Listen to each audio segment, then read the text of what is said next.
Good morning and welcome to Unfiltered Vision News.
Good morning and welcome to Unfiltered Vision News, bringing you the news unfiltered Monday through Friday.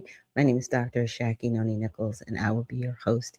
Thank you so much for joining us here this morning. With that, let's get into honoring God with our body. I do apologize for any of the delay in the internet. But God, please guard our mind and our thoughts.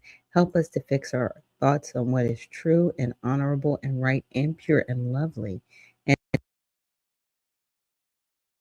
that are excellent and worthy of praise. God, please protect our ears and help us listen to your voice. God, help us to be quick to listen, slow to speak, and slow to become angry. God, please protect our eyes from sin's damage. God, we make a covenant with our eyes not to look lustfully. God, please speak life over our mouth. God, set a guard over our mouths. Lord, keep watch over the doors. Serve generously. God, help us to do good to everyone and especially to those who belong to our family in the faith. God, please protect our reproductive organs and help us to honor you, God, with purity. God, help us to honor you with our bodies. And God, please protect our feet as we walk along your path. God, let your word be a lamp to our feet and a light on our path. Yes, I try to say that, trying to get back into it because for a while, it's transitioning, trying to recalibrate the show. Can I get this in? Can I get that in? Yeah, because I'm here for a good time, but not necessarily a long time, right? No longer doing the longer format. So, with that, let's get into our trending topics on X. And there's just some, I'm not going to get into the depth of the story. I think I'm just going to read the highlights today because there's some more things I want to get into. But apparently, there was an RCMP officer. He cleared beachgoers at exact sunset in British Columbia. I'm not sure what that means. But there was a man charged with the death penalty in Atlanta, train stabbing of a great grandmother. So a couple of days ago, I did read to you guys that there was an attack on the MARTA train, and then the man gave himself over, and now he's being charged with the death penalty. Wow, interesting how things move so fast. And amen, Spud McKenzie, thank you so much for your response. And then LA County defends helicopter ballot transport as routine procedure. Huh? Why are you transporting ballots by helicopter? What? The nonsense going on in Los Angeles is just beyond the pale.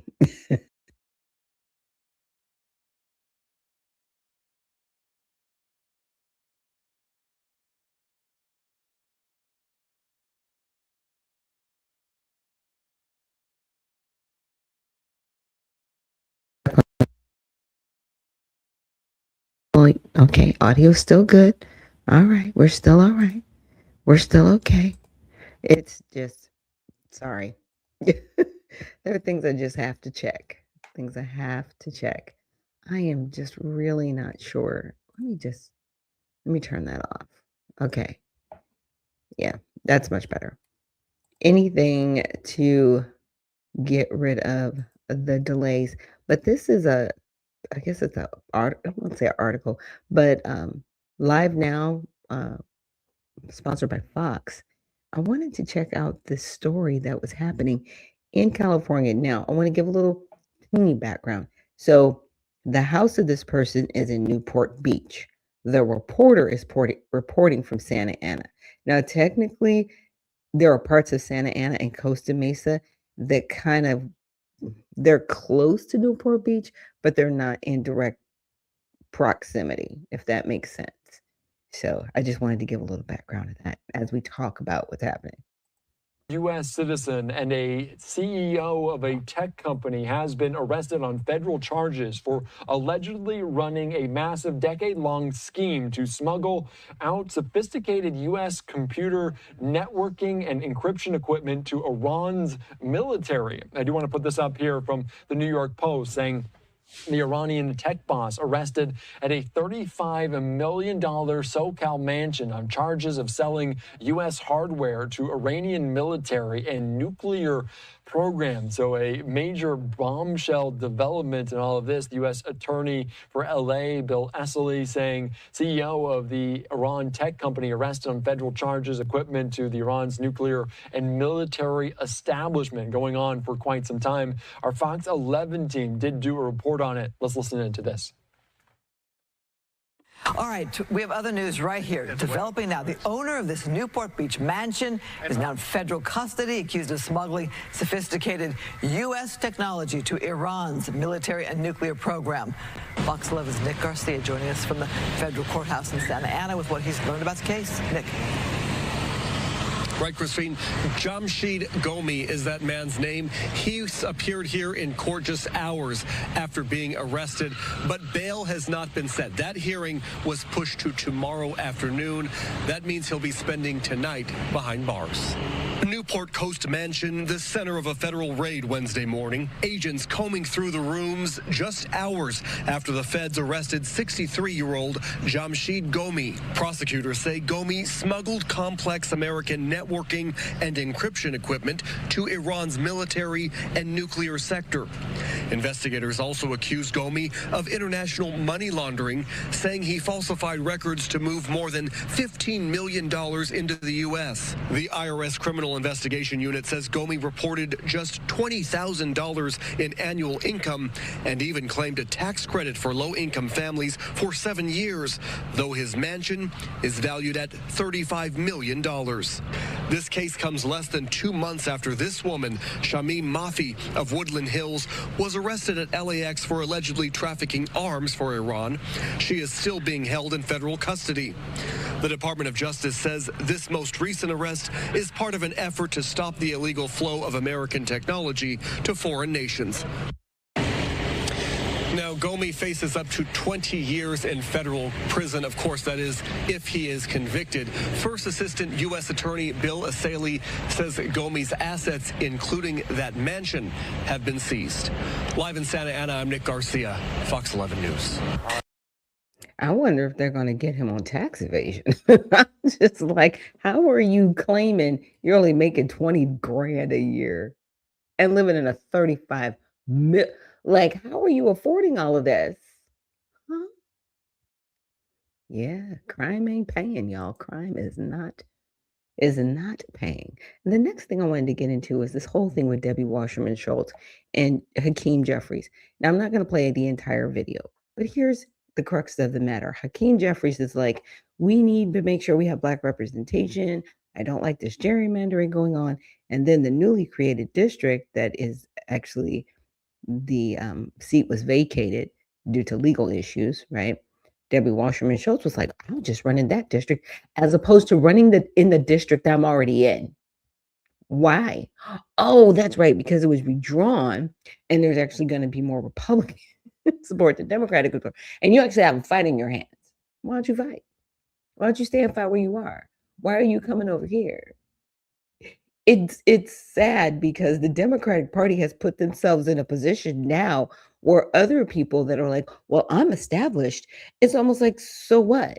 Does that give you privilege to run in an area where you really haven't supported Black people? You've supported issues within the Democratic Party, but you have not supported the American Negro at all.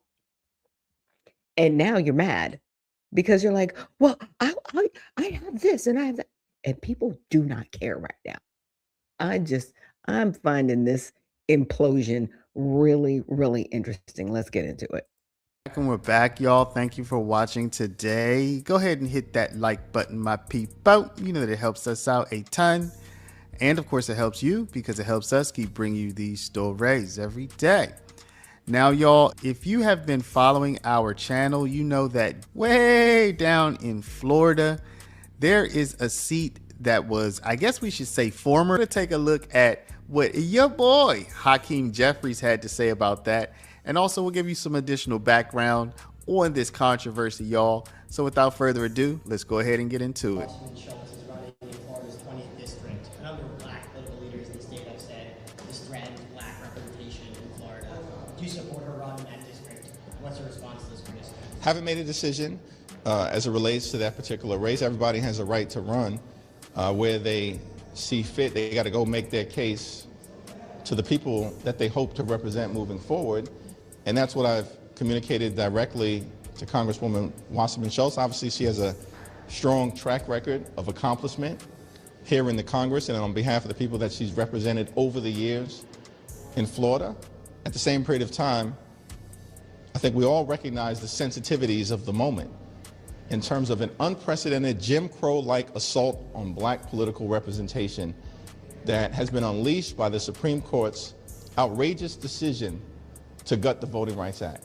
And it's an environment that all of us need to be sensitive to as we move forward. So there you see what Hakeem Jeffries had to say. You know, he did the same thing with Zohran Mamdani. He was very reluctant to endorse him. He only endorsed him at the last hour, basically. And what is old Hakeem gonna do here, y'all? Does he go with somebody who's probably gonna be the most effective representative with her tenure, and presumably her having been in the House longer would give her more connections, maybe more knowledge? She was the leader of the whole Democratic Party at one point, for goodness sake. Or is he gonna shy away from that due to, let's say, some pressures, some external pressures, people saying, hey man, don't betray us. You know what I mean? But Hakeem Jeffries is not the only one on the hot seat about this, y'all. Many people have come out and spoken out against Debbie Wasserman Schultz running for this position. It's official. Florida Congresswoman Debbie Wasserman Schultz is entering the race for the state's 20th congressional district, a seat held by Black lawmakers for the last 3 decades. Her announcement drawing pushback from those who are now questioning why she's seeking a seat with deep roots in the Black community. CBS News Miami's Ted Scouten is your reporter live in Lauderdale Lakes with reaction. Ted? Yeah, Lauren, there are 6 Black candidates and Debbie Wasserman Schultz now in this race for District 20. And candidates are not mincing words. They are furious that Wasserman Schultz decided to run in this district. Today, I'm announcing my candidacy for re-election in Congressional District 20. When Democratic Congresswoman Debbie Wasserman Schultz announced that she's running in the newly created District 20, it set off a firestorm in the party and within the African-American community. Sheila Sherflis McCormick held the seat until she resigned during an ethics investigation. She's running again. You should run where you feel like you're most compatible. And the truth is, you know, today I watched the video and a lot of my constituents sent it, and the one question they all said to me, what is her why? Why this district? This area has been held by black lawmakers for 34 years. It's a crowded field. Many who are running say black voices and representation need to be protected. Now, I told you that the black political class had warned. They had warned Wasserman Schultz, don't do it. Don't do it, y'all. You think she listened? First, let's just take a look at a pretty straightforward warning and the reasoning behind it. Now, whether you agree or disagree, this is the reasoning that the black political class in Florida gave to Wasserman Schultz not to run for this particular office. And as you already see, she didn't listen. Y'all, this is going to be a major problem. Let's take a look at this warning. Running in that seat, which means Wasserman Schultz will be counting on her opponents in the primary, splitting up the African-American vote and allowing her to become the nominee. The Broward County Democratic Black Caucus has asked Wasserman Schultz not to run for that seat, and it is clear that if she did run, it would turn into an ugly and potentially racial affair. I did talk to her. She explained to me how important seniority is in Congress, and we want to keep her in Congress. But we're just asking her to consider running in the district that she was drawn into, or even in the coastal district where Moskowitz says he's going to run, where it's predominantly Jew. Debbie Wasserman Schultz, Moskowitz, it's like they're vying to protect their seats. And what we're saying is we've been an ally. We've been a supporter. We want to have someone with our lived experience. Let our community kind of decide through the voting process who that person is going to be. Let me. So as we already showed you in a previous video, y'all, Okay. I will leave the link below so you can watch the rest of the video. But as you can see, everybody's split because here's the deal. The Democratic Party have cannibalized themselves at this point. I don't know if you guys see it. I see it politically, the cannibalization, because they ran so strong on, we need to always vote for black people. We need to always do this. Now that the districts have been rewritten, what? And Spud McKenzie says the black Democrats will split their vote because they aren't all on one accord. Exactly. They can't even choose one candidate to endorse. And I'm like, y'all need to have a meeting. There's 6 of you. Have a meeting and decide who has the best shot at winning the district, and all of your votes go to that person. Period. You know what I'm saying? Like, at this point, if that's what you want, then do that. But wouldn't that be seen as mutiny in the Democratic Party? Right. We have to look at this as, full high level, low level. Okay. She's like, well, I have seniority. And ma'am, nobody cares about your seniority. If this is about real representation, not you saving your seat because you want to save your seat, then you need to leave. You shouldn't even be in District 20. You're there because if you run against the people in your own district where it was rewritten, you'll lose. That's it. That's what this is about. And the infighting, it has just begun, in my opinion. So I outlined, where her support was for the black community, and I'll let you guys go through that later. But I just want to go down to this other question. I said, is there any standout legislation? Like, did she actually write any legislation to actually help the black community? The answer is no. There's no single standout landmark piece of legislation defines Debbie Wasserman Schultz work specifically on black community issues. Her record is more characterized by consistent Democratic voting alignment and co-sponsorships rather than leading major race-specific bills, which means, again, she doesn't care about representing that community. She just wants the seat. That's it. That's all this is coming back to. It's sad. It's happening, though. Because now, like I said, the melanated people down there, because I'm not going to call everybody an American Negro because I'm not sure. They're like, hey, we don't want you representing us because you're not going to represent us. You're still going to represent the people that you've been representing and making sure that they're okay. You don't care about what we want, what we need in this district. Oh, I'm telling you, it's gonna get hot and heavy. That's all I can say. That's all I can say. Not that I'm looking forward to the fallout, but I see it coming, and it's really sad. Now let's move on to all sides, and let me. Oh, I'm so sorry, y'all. I was just reading all of that, and I didn't even bring it up.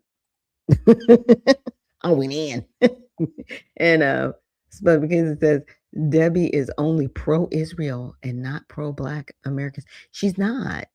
And here's my thing.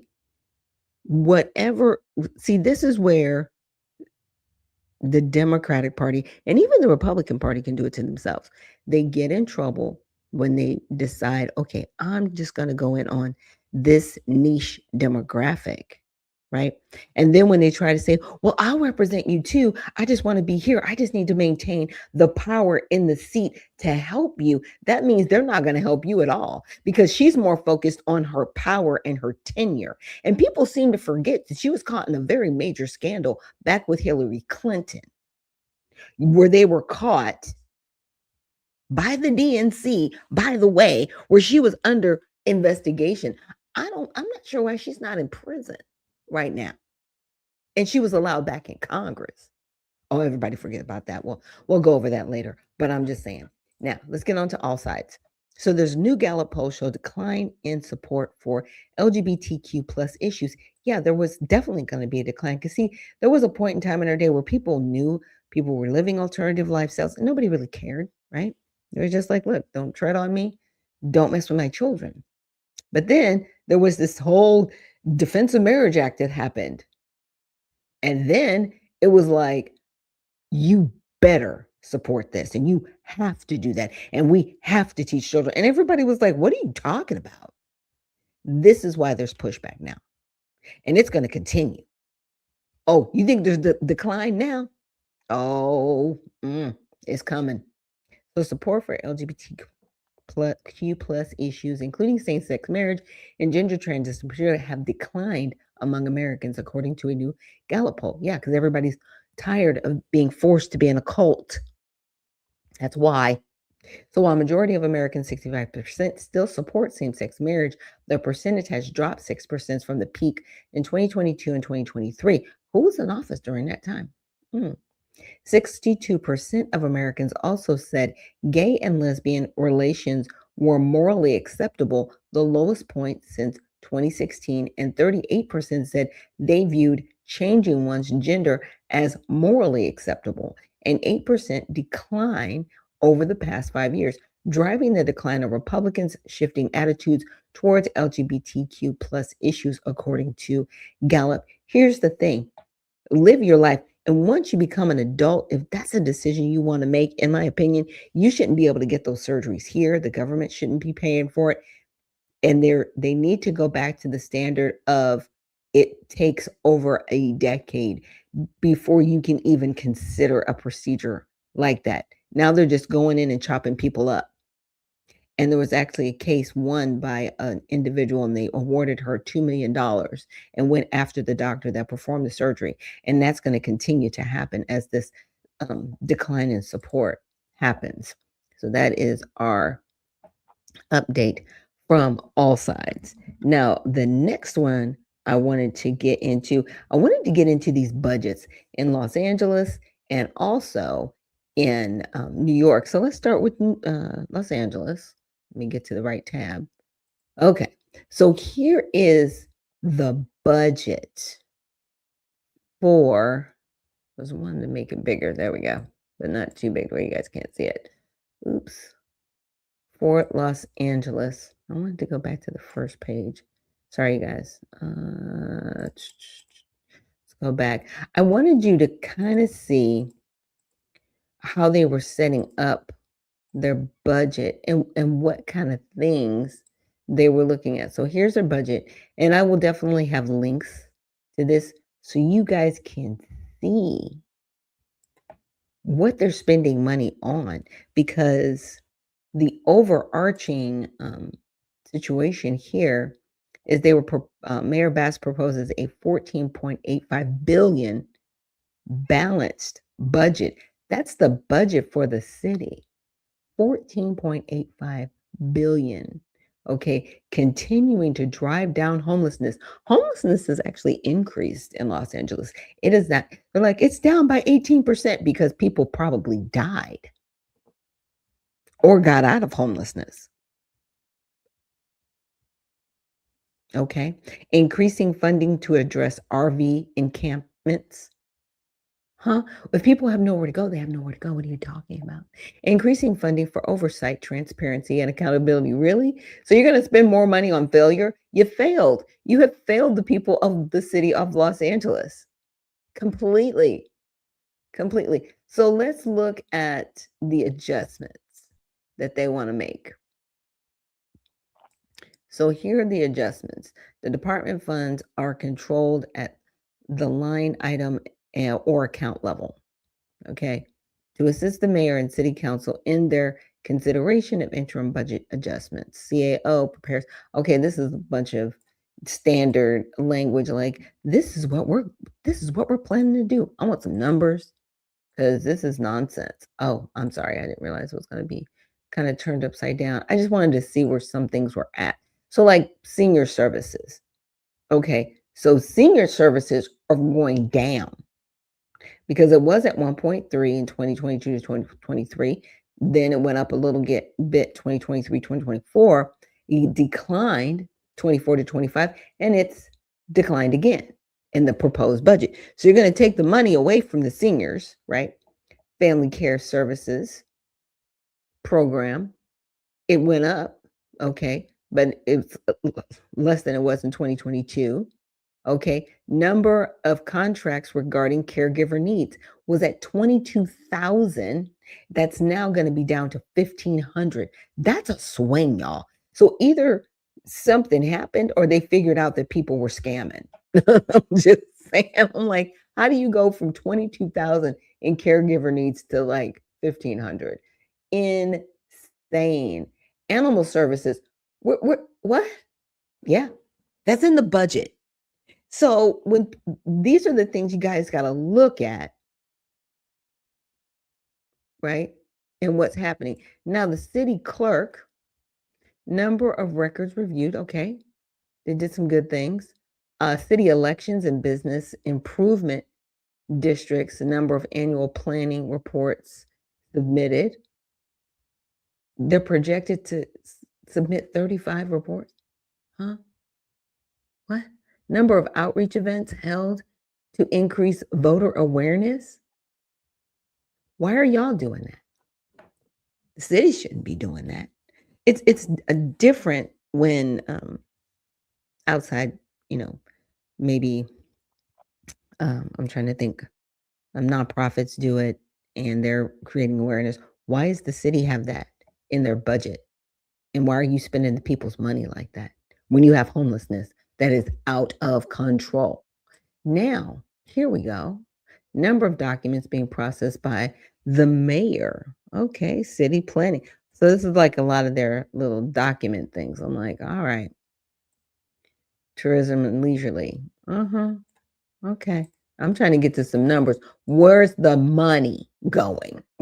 Right? We want to know where the money's going. But for sake of time, this is Los Angeles's budget. Okay. Now this is the budget for New York. Let me see how I can turn. Okay, I just got to scroll up for their pages. They're not as fancy. In LA, looking like a whole book is turning. This is regular PDF. This is how it should be. You spending money on the fancy and y'all are dead broke. Okay. Interesting. So the city's economic outlet, the national economy. Why are you looking at the national economy as a city? Why? Why? This is crazy. Okay, changes in the financial plan since January. Let's see what that means. Let's see. It reflects an increase of 3.3 billion over the city's January plan, the primary result of 2.2 billion more in projected city fund revenues with similar increases in federal and state grant revenues. Okay. Again, it's still tax dollars. Why isn't the city making money by bringing businesses in? Not to necessarily overtax those businesses, but what it does is it generates jobs. Those jobs generate more spending in your city, and people can actually spend if you're not taxing them into oblivion. Okay. These are some of the things that we just have to look at in the budget. So they're just looking at tax revenues, non-tax revenues. Where's the taxes that where you're taxing, the businesses? Services for asylum seekers, expense reduction. So that's in the budget, y'all. If you're in New York, this is in the budget. This says this is supposed to be a negative, so it's down something, but it doesn't say what it was. And that was in 25, and this is now 26. So this right here, this is Mondani's budget. This was Eric Adams over here. So yes, things have gone down, which is good, but why are people paying for asylum seekers? But why did this number go up? This is pensions. Huh. So it was down 36, now it's down 104, or it went up. That's weird. I don't know if that means up or down. I don't know. Because I'm like, okay, if this is at a negative, then that's negative. That went down, but that number went up, but it's still at a negative? Huh? Why are pensions even a line item? You shouldn't be messing with people's pensions, period. But you are. And these are the crazy things that are happening. So I will definitely leave the links here for you guys so you can look more into it, and the executive summary, right, from the comptroller there. And definitely take a look and see how much these people are getting paid within these cities. It definitely comes back to the fiscal responsibility of the mayor to ensure that any type of generated revenue, whether that's from taxes or the business taxes or anything, that it's spent efficiently and properly. You're not getting your free buses. The free grocery stores are going to completely dismantle the revenue generating stores that are there already.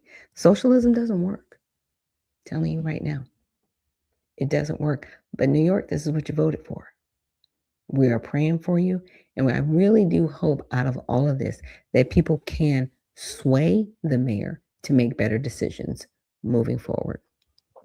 And I want to thank you guys so much for joining me here on Unfiltered Vision News. We will be back tomorrow for Prayer with Friday, so we can definitely pray about all of this. So thank you so much for joining me here, and we will see you tomorrow. And remember, stay well, stay focused, and stay unfiltered. We'll see you in the next one.